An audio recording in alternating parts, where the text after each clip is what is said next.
శ్రీ పరమాత్మనే నమః. యథార్థ గీత, శ్రీమద్భగవద్గీత, 14వ అధ్యాయం. అనేక అధ్యాయాలలో యోగేశ్వరుడైన శ్రీకృష్ణుడు జ్ఞానం యొక్క స్వరూపాన్ని స్పష్టం చేశాడు. 4వ అధ్యాయం 19వ శ్లోకంలో అతను ఇలా అన్నాడు: ఏ పురుషుని ద్వారా సంపూర్ణంగా ఆరంభం చేసిన నియత కర్మ యొక్క ఆచరణ క్రమంగా వికసితమవుతూ ఎంత సూక్ష్మమైపోతుందంటే కోరికలు, సంకల్పాలు శాశ్వతంగా నశించిపోతాయి. ఆ సమయాన దేనినైతే అతను తెలుసుకోవాలనుకుంటున్నాడో దాని ప్రత్యక్ష అనుభూతి కలుగుతుంది. ఆ అనుభూతి యొక్క పేరే జ్ఞానం. 13వ అధ్యాయంలో శ్రీకృష్ణుడు జ్ఞానాన్ని నిర్వచించాడు. అధ్యాత్మ జ్ఞాన నిత్యత్వం, తత్వజ్ఞానార్థదర్శనం. ఆత్మజ్ఞానంలో ఒకే రకంగా స్థితుడై తత్వం యొక్క అర్థస్వరూపుడైన పరమాత్ముని యొక్క ప్రత్యక్ష దర్శనమే జ్ఞానం. క్షేత్రజ్ఞుల తేడాను విదితం చేసుకోవడమే జ్ఞానం. జ్ఞానం అంటే అర్థం శాస్త్రార్థం కాదు, శాస్త్రాలను గుర్తుంచుకోవడమే జ్ఞానం కాదు. ఎక్కడైతే ఆ తత్వం విదితమవుతుందో అభ్యాసం యొక్క ఆ అవస్థ పేరే జ్ఞానం. పరమాత్ముని సాక్షాత్కారంతో బాటు లభించే అనుభూతి పేరే జ్ఞానం. దీనికి విరుద్ధమైనదంతా అజ్ఞానమే. ఈ ప్రకారంగా అన్నీ చెప్పిన తర్వాత కూడా ప్రస్తుత అధ్యాయంలో యోగేశ్వరుడైన శ్రీకృష్ణుడు ఇలా అంటాడు: అర్జున, ఈ జ్ఞానాలలో కూడా పరమ ఉత్తమమైన జ్ఞానాన్ని గురించి నీకు మళ్లీ చెబుతాను. యోగేశ్వరుడు దానిని మళ్లీ చెప్పబోతున్నాడు. ఎందుకంటే శాస్త్ర సుచింతిత పుని దేఖియే. చాలా చక్కగా చింతన చేయబడిన శాస్త్రాన్ని కూడా మళ్లీ మళ్లీ చూడవలసి ఉంటుంది. ఇంతేకాదు, ఎలా మీరు సాధన పథంలో పురోగమిస్తారో, ఎలా ఇష్టదైవంలో ప్రవేశం పొందుతారో అలా బ్రహ్మ నుంచి కొత్త కొత్త అనుభూతులు లభిస్తాయి. ఈ తెలుసుకోవడం సద్గురు మహాపురుషుని వల్లనే సాధ్యపడుతుంది.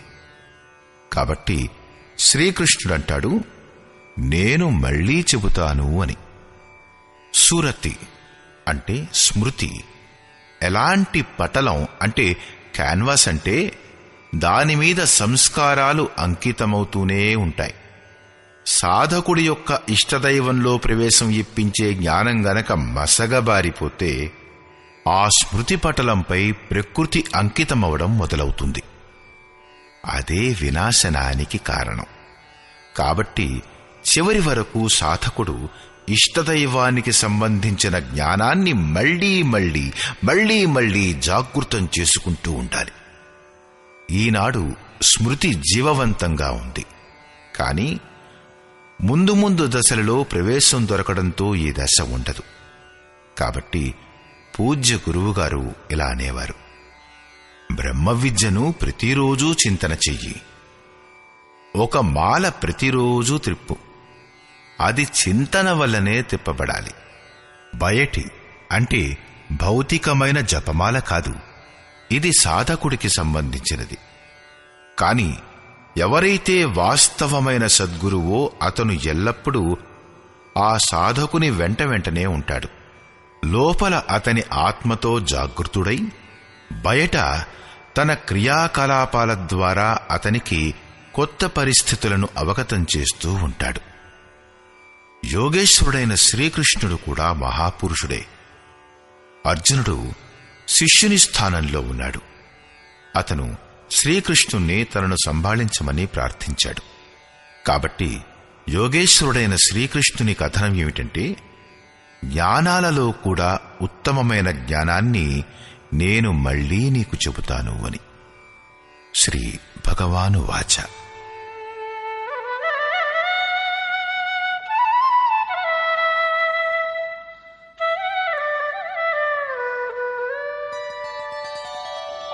परं भूयः प्रवक्ष्यामि జ్ఞానానాం జ్ఞానముత్తమం యజ్ఞాత్వా మునయః సర్వే పరాం సిద్ధిమితో గతాః.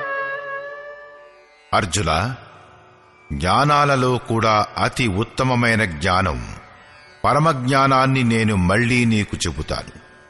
దీనిని తెలుసుకున్న మునులందరూ ఈ సంసార సాగరం నుండి ముక్తులై పరమసిద్ధిని పొందారు.